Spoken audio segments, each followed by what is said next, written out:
Բարի օր հարգելի հետևորդներ, եթերում ABC լուրերն է, ես Գառնին Թաֆյանն եմ, կարևորի մասին նախ համարոտ։ Վիրավորներից մեկը մահացել է հենց վիրահատարանում, մյուս 6-ին վիրահատել են, բժիշկը մանրամասներ է պատմել։ Երկուսը արդեն 3 տեղափոխվել են, մեկը դիմացանոթային բաժանմունք, մեկը տրավմատոլոգիայի բաժանմունք, մնացած 4-ը այսօր կտեղափոխվեն տարբեր բաժանմունքներ։ Վրաերթ է տեղի ունեցել Երևանի Կոմիտաս Փափազյան փողոցների խաչմերուկում, բարեկետ ուժել։ Փաշինյանի հայտարարությունները ռուսական մոնիտորինգի կենտրոնում, ինչ արձագանք է տալիս Մոսկվան։ Միացյալ Նահանգներ, Իրան հերթական լարումը սարերի հետևում չէ, իրադարձությունների ինչ զարգացում է կանխատեսնում փորձագետը։ Աշխատանքը կրկնակի, աշխատավարձը կիսով չափ, բուժաշխատողները պատրաստվում են բողոքի։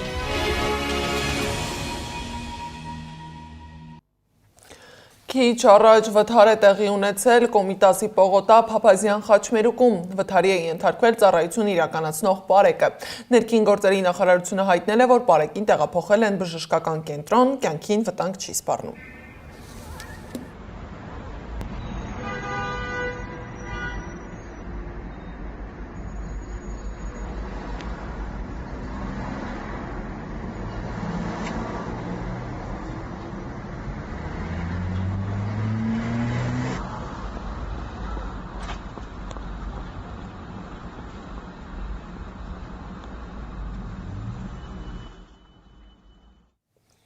Աջափնյակում տեղի ունեցած սահմռկեցուցիչ միջադեպի մասին։ Նյուզեեմին Արմենիա բժշկական կենտրոնի գլխավոր տնօրենի վիրաբուժական գծով տեղակալ Աշոտ Կուրղինյանը հայտնել է, որ բժշկական կենտրոն տեղափոխված 7 վիրավորներից մեկը հենց վիրահատական սեղանին է մահացել։ Մյուս 6-ին վիրահատել են, նրանց վիճակը կայուն է։ Իրենց հեմոդինամիկ ցուցանիշները լրիվ կայուն են, նույնիսկ ենթագա են տարբեր բաժանմունքների տեղափոխման, այսինքն ռեանիմացիոն բաժանմունքում էլ հետագա բուժման ընթացք չեմ ենթադրում իրենց վիճակից ելնելով։ Երկուսը արդեն 3 տեղափոխվել են, մեկը դիմացանոթային բաժանմունք, մեկը տրավմատոլոգիայի բաժանմունք, մնացած 4-ը այսօր կտեղափոխվեն տարբեր բաժանմունքներ՝ կրծքային վիրաբուժություն, անոթային եւ տրավմատոլոգիա։ Մեկը դեմքի շրջանից է, մնացածը կրծքավանդակ, որովային եւ ստորին ոսչուտի կոդրվածքով կա։ Հիշեցնեմ, որ 3 Աջափնյակում ժամը 16-ի մոտակայքում կրակոցներ են հնչել, ինչի պատճառով մահացել է Երևանի 45-ամյա բնակիչ Արսեն Վարդանյանը։ Ոստիկանությունը դեպքի վայրում գտել է ինքնաձիգից եւ ատրճանակից կրակած բարկուճներ, դանակ, նաեւ կրակոցի հետքերով ավտոմեքենա։ Իրավապահներին հաջողվել է պարզել միջադեպի մասնակիցներին, ձեռնարկվում են միջոցառումներ նրանց գտնելու համար։ Նախաձեռնել են քրեական վարույթ, սպանության փորձի եւ ապօրինի զենք գործածելու հոդվածներով։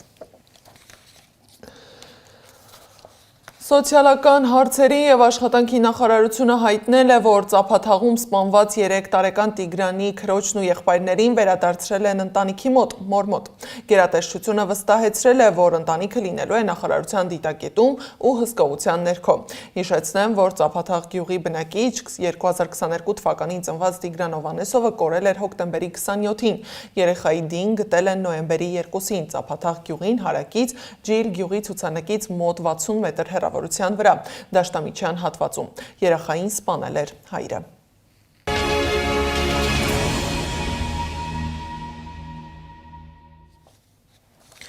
Այսօր Բագրատ Սրբազանի եւ իր աջակիցների գործի վերաբերյալ հերթական դատական նիստն է։ Հիշեցնեմ, որ Բագրատ Սրբազանն ու Վահագն Չախալյանը գտնվում են կալանավայրում։ Ազգային ժողովի պատգամավոր Արթուր Սարգսյանը, Մովսես Շարբաթյանը, Իգոր Սարգսյանը եւ Կարո Օկումուշյանն ու Արմեն Ալեքսանյանը տնային կալանքի մեջ են։ Մյուսների համար խափանման միջոց են ընտրվել ազատազրկման հետ չկապված սահմանափակումներ։ Կփոխի արդյոք դատարանը Բագրատ Սրբազանի խափանման միջոցը դեռևս պարզ չէ։ Բագրատ Սրբազանն արդեն հայտարարել որ չի ցանկանում միջանկյալ խափանման միջոցի կիրառություն կամ կալանք կամ ազատություն։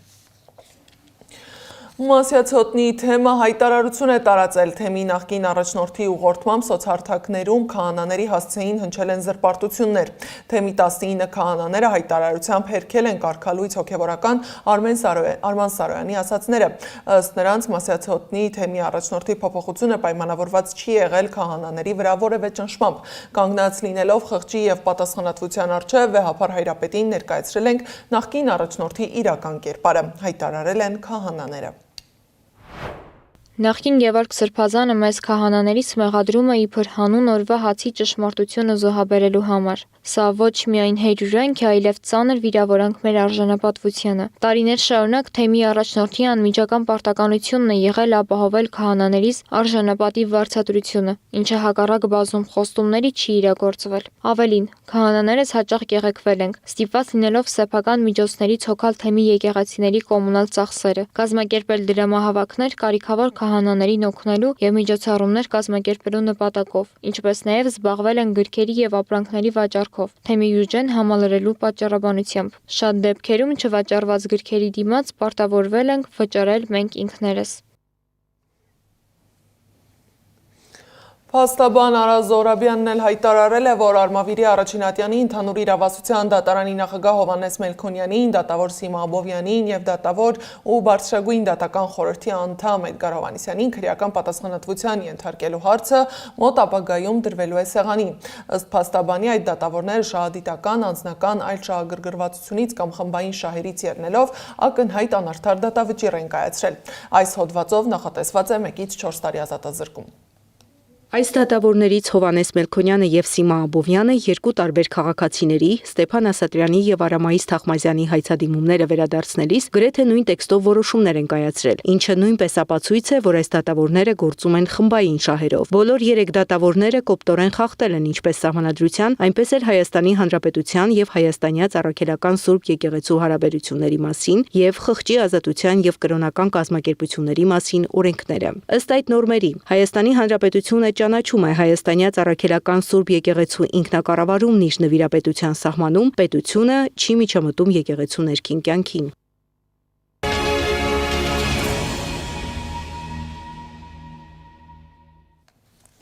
Այսօր Վաշինգտոնում մեկնարկելու է Խաղաղության խորհրդի առաջին նիստը։ Փաշինյանը դեռևս Երևանից Միացյալ Նահանգներում է։ Խորհուրդը, որի նախագահ Դոնալդ Թրամփն է, ստեղծվել է վերահսկելու Գազայի հրադադարի պահպանումը եւ հետպատերազմյան վերականգնման գործընթացը։ Ադրբեջանի նախագահ Իլհամ Ալիևը եւս խորհրդի կազմում է եւ հավանաբար նա նույնպես կմեկնի Վաշինգտոն նիստին մասնակցելու։ Ավելի վաղ Կրեմլը հայտնել էր, որ չեն պլանավորում մասնակցել Խաղաղության խորհրդի առաջին նիստին։ Վատիկանը նույնպես մերժել է հրավերը։ Կարծում են, որ ճգնաժամային վիճակների կառավարման հարցերով պետք է զբաղվի միավորված ազգերի կազմակերպությունը։ Զուգահեռ Հայաստանի իշխանության ներկայացուցիչները շարունակում են խոսել թրիփի մասին։ ՔՊ-ական պատգամավոր Սարգիս Խանդանյանի խոսքով թրիփ նախագիծը Հայաստանի տնտեսության զարգացման տեսանկյունից միանշանակ օգտակար է, բայց պետք է հաշվի առնել նաև անվտանգային եւ աշխարհաքաղաքական կոմպոնենտը, որովհետեւ տարածաշրջանային հաղորդակցությունների ապաշրջափակումն ամենաբարդ հարցերից է եղել Հայաստանի եւ Ադրբեջանի վերջին տարիների բանակցություններում։ Ազգային ժողովի պատգամավորը շեշտել է, որ Հայաստանը շահագրգռված չէ այլ երկրների ռազմական ուժեր տեղակայել Հայաստանի Հանրապետության տարածքում, հատկապես սահմանների երկայնքով։ Իսկ Փաշինյանի հայկական երկաթուղիներին եւ դրանց կառավարման վերաբերյալ հայտարարությունները հայտնվել է Ռուսաստանի Դաշնության ուշադրության կենտրոնում։ Ռուսաստանի անվտանգության խորհրդի քարտուղարը հայտարարել է, որ Հայաստանի մտադրությունը փոխարինել Ռուսաստանին երկաթուղիների կառավարման գործում խոր մտածված չէ։ Նրա խոսքով փոխարինված համակարգը կարող է մի գիշերվա ընթացքում փլուզվել։ Ես չեմ գնահատի այլ երկրների կարողությունները երկաթուղային կառավարման ոլորտում, բայց կարող եմ վստահորեն ասել, քիչ հավանական է, որ որևէ այլ ընկերություն կարողանա լիովին փոխարինել ռուսական երկաթուղային փոխադրողին, որը երկար ժամանակ արդյունավետորեն գործում է Հայաստանում եւ գործում է ոչ այնքան դյուրին պայմանում։ Ռուսաստանի Դաշնության արտգործնախարարության պաշտոնական ներկայացուցիչ Մարիա Զախարովան արձագանքել է Փաշինյանի վերջին հայտարարություններին, դրանք անվանելով տարօրինակ եւ փոքր-ինչ անընդունելի։ Հայաստանի երկաթուղային ցանցը Հարավկովկասյան երկաթուղիներ ընկերության կառավարման տակ է արդեն ավելի քան 20 տարի։ Այդ ընթացքում ռուսական ընկերությունը ոչ միայն կայուն կերպով կատարում է իր կոնցեսիոն պարտավորությունները, այլև զգալի միջոցներ է ներդնում ենթակառուցվածքների եւ շարժակազմի արդիականացման նպատակով։ Երևանում, սակայն, այս մասին կարծես թե մոռացել են։ Ինչ վերաբերում է հայկական երկաթուղիների Ադրբեջան եւ Թուրքիա գնացող երկու հատվածների Երևանի խնդրանքով վերականգնման վերաբերյալ մեր մոտեցմանը, ապա այն փետրվարի 12-ին հստակորեն արտահայտել է Ռուսաստանի փոխվարչապետ Ալեքսեյ Օվերչուկը։ Մենք այդ տեսակետին էլ հավատարիմ կմնանք։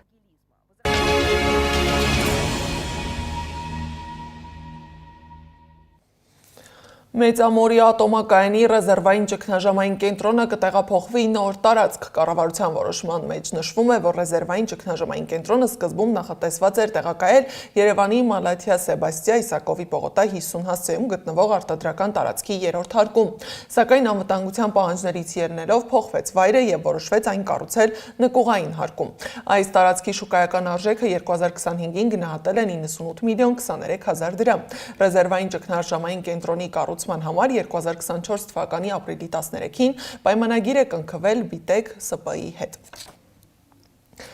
Իսկ առողջապահության ոլորտում նոր բողոք է հասունանում։ Առողջության համընդհանուր ապահովագրությունը, որը պետք է մարդկանց մատից մի փուշ հաներ, դարձել է նոր խնդիրների պատճառ։ Բուժաշխատողներն են պատրաստվում բողոքի։ Աշխատանքի ծավալը աճել է, պացիենտների հոսքը ավելացել, բայց աշխատավարձը նվազել։ Բժիշկները խոսում են նաև անիրատեսական սակագների եւ ծանրաբեռնվածության մասին, որը կարող է ազդել ծառայությունների որակի վրա։ Ինչ է տեղի ունենում առողջապահական համակարգում եւ ինչու են բուժաշխատողները պատրաստվում կտրուկ քայլերի, Անահիտ Սարգսյանն է պարզել։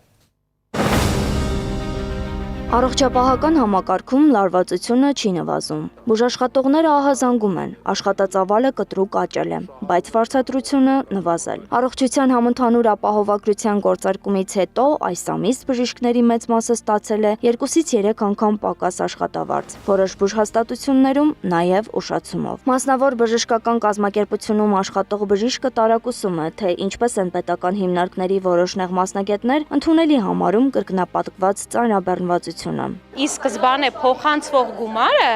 ընդհանրապես չի համապատասխանում իրականությանը։ Դուք պատկերացրեք 15-20 հազար խորհրդատվությունը, Երևան քաղաքում փոխանցվում է 3000 դրամ կամ 6000 դրամ։ Ուլտրաձայնային հետազոտության մասնագետ Կարինե Աղալարյանը շեշտում է. խնդիրը ապահովագրության գաղափարը չէ, այլ դրա կազմակերպումը։ Բողոքը նրա դեմ է, որ մեր ձայնը լսելի լինի, բժիշկների ձայնը լսելի լինի ու արվի որոշակի ուղումներ, փոփոխություններ։ Նրա խոսքով անընդունելի է այն մոտեցումը, ըստ որի հնարավոր է նույն պայմաններում սպասարկել ավելի մեծ թվով պացիենտների առանց որակի անկման։ Այսպես են իրենք մեկնաբանում, օրեկան նայում ենք 20-30 բուժառու, ստանում էինք 80,000 դրամ, 100,000 դրամ, հիմա կսպասարկենք 50, կստանանք 200,000 դրամ։ Այս մտածելակերպը ես չեմ կարողանում հասկանամ, ես էլի եմ ասում, մեզ պետք չի, որ քանակի հաշվին մենք որակ կորցնենք։ Մասնագետները պնդում են, սահմանված սակագները չեն արտացոլում իրական ծախսերը եւ հաճախ ձևավորվում են առանց ոլորտի հետ լայն քննարկումների։ Ավելին, նույն սակագնով ֆինանսավորվում են տարբեր բարդության եւ ռիսկայնության բժշկական միջամտություններ։ Նման առանց քննարկման, բուժաշխատողի աշխատավարձը 10 անգամ իջացնելով, պացիենտին իր օրինական իրավունքից զրկելով, մենք պետք է արձանագրենք, թե Եվրոպայի խորհուրդը ինչ արձագանք է տալիս։ Առողջության իրավունք հասարակական կազմակերպության համանախագահ Ծաղիկ Վարդանյանը անհրաժեշտ է համարում խորհրդարանական լսումները համակարգային այս խնդիրը քննարկելու համար։ Բուժաշխատողների արժանապատիվ աշխատավարձը եւ աշխատանքային գործունեությունը ապահովի։ Իսկ երեք խնդիրները պետք է կարողանան ապահովել եւ դրա համար կարծում եմ բավականին լուրջ ճանապարհ պետք է անցնեն։ Այլապես սպասվում է պարզապես դադարեցում եւ նորից այսպես սկսում։ Բուժաշխատողները պատրաստվում են նամակով դիմել նաև համաշխարհային բանկին, պարզելու, թե ինչպես է ծախսվում տրամադրված $110 միլիոն վարկը, որը նախատեսված է համապարփակ առողջապահական ծածկույթի ապահովում ծրագրի իրականացման համար։ Բժիշկ Գևորգ Գրիգորյանի խոսքով փոխհատուցումների համակարգում բժշկին բաժին հասնող տոկոսը շարունակում է մնալ չնչին։ Գործողությունների հերթականությունը պետք է գնա ոչ թե միայն դեստրուկտիվ եղանակով, այլ պետք է փորձենք շտկել։ Եթե շտկելը չի անցնում, եթե որոշում ընդունող մարդիկ ունակ չեն լսել, այդ պարագայում կամաց ամեն հաջորդ քայլով էլ ավելի, այսպես ասած, սրվելու է պայքարի ուղղությունը։ Բուժաշխատողները պատրաստում են առաջարկների փաթեթ, ներառյալ աշխատավարձերի ձևավորման նոր մոտեցումներ։ Եթե առողջապահության նախարարությունը չարձագանքի, նրանք չեն բացառում կտրուկ քայլերը, ընդհուպ գործադուլ։ Անահիտ Սարգսյան, Տարոն Ղանդիլյան, Գեղամ Ղազարյան, ABC Media։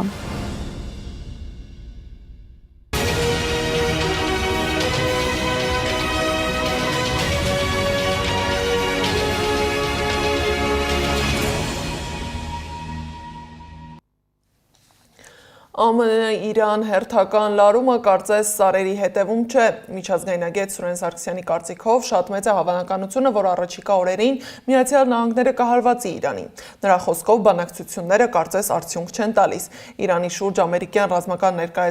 ներկայությունը հասել է պատմական ամենաբարձր կետերից մեկին։ Սարգսյանը համոզված է, եթե պատերազմը սկսվի, այն կլինի պատմության մեջ Միացյալ Նահանգներ-Իրան այս մասշտաբի առաջին ուղիղ առճակատումը։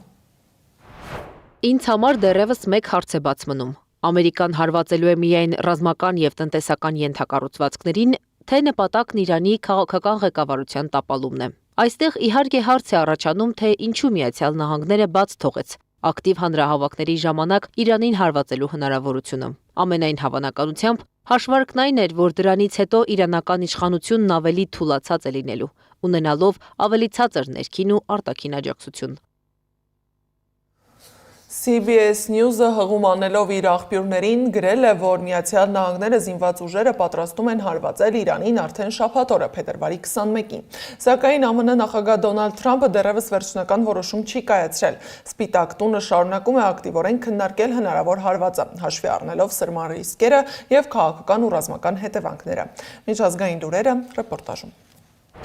Վաղուց ի վեր ժամանակն է Թուրքիան ներառել Եվրոպայի անվտանգային համակարգում, հայտարարել է Թուրքիայի նախագահ Ռեջեփ Թայիփ Էրդողանը։ Հուսով եմ հիմա բոլորն են հասկանում, որ իրատեսական եվրոպական անվտանգային համակարգ չի կարող կառուցվել առանց Թուրքիայի, ասել է նա։ Նշենք, որ Թուրքիան Եվրամիությանն անդամակցելու հայտ է ներկայացրել դեռևս 1987 թվականին։